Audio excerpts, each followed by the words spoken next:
Yo, salut tout le monde, j'espère que vous allez bien. Aujourd'hui on se retrouve pour une nouvelle petite vidéo. Comme je vous l'ai dit, c'est ma dernière paire de Jordan 4 et j'avais envie d'immortaliser ça en faisant un truc que j'ai encore jamais fait dans cette petite série de vidéos. Mais n'hésitez pas à commenter les vidéos, à liker, à partager et aussi à venir me suivre sur Instagram. Donc je vais mettre mon Instagram ici sur le côté.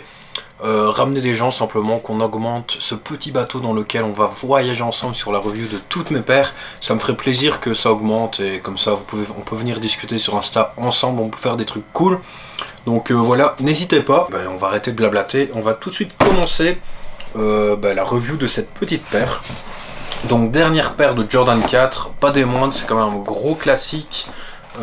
Comme d'hab, je vais pas vous raconter l'histoire de Michael avec cette paire, je n'y connais rien, ça ne m'intéresse pas. Moi je m'intéresse plutôt au basket, à leur esthétisme que plutôt à leur histoire de manière sportive qui est cachée derrière. Alors, boîte toujours très classique de Jordan 4, on ouvre et on retrouve la petite Jordan 4 Bread. Alors, Jordan 4 Bread, alors très très belle paire, j'adore franchement ce noir, je trouve qu'il passe partout. Enfin, ce noir, je parle évidemment de la paire, de l'ensemble de la paire qui est majoritairement noir, avec des petites touches de noir et de gris.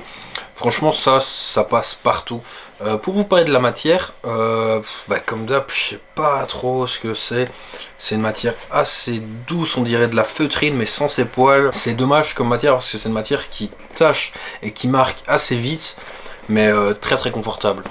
C'est vrai, je l'ai pas dit depuis toutes mes vidéos sur une Jordan 4, mais le Jordan 4 c'est vraiment une paire qui est hyper confortable.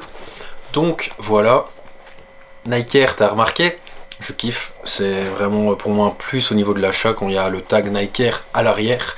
J'ai déjà dit dans plusieurs de mes vidéos, mais moi c'est vraiment un cachet en plus, ça rajoute de la valeur ajoutée.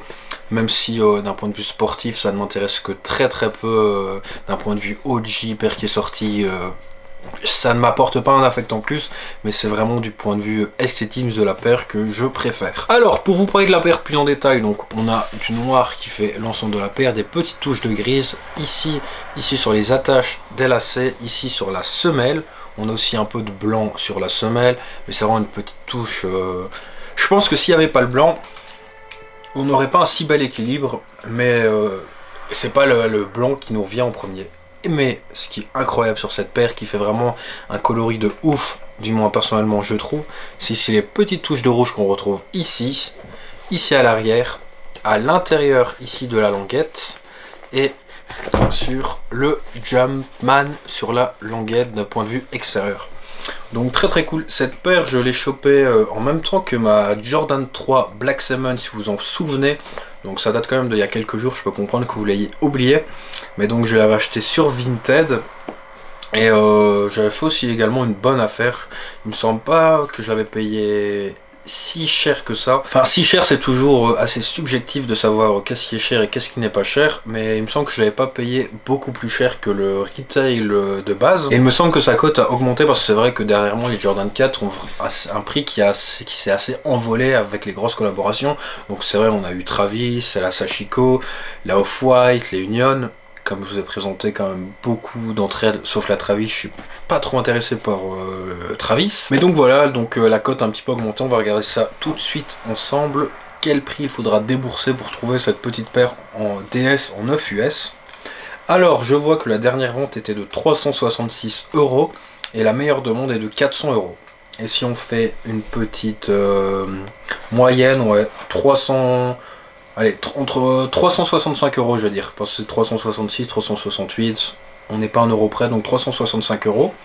Et on peut voir qu'il y a quand même eu 3 ventes aujourd'hui sur StockX, donc on est 13 h, donc c'est quand même pas mal déjà 3 ventes. Et je vous parlais de la cote qui augmentait, et on peut clairement le voir ici sur le graphique, on a vraiment une cote qui augmente. Donc vous voyez, c'est marrant quand même comment Nike est vraiment très fort par rapport à ça.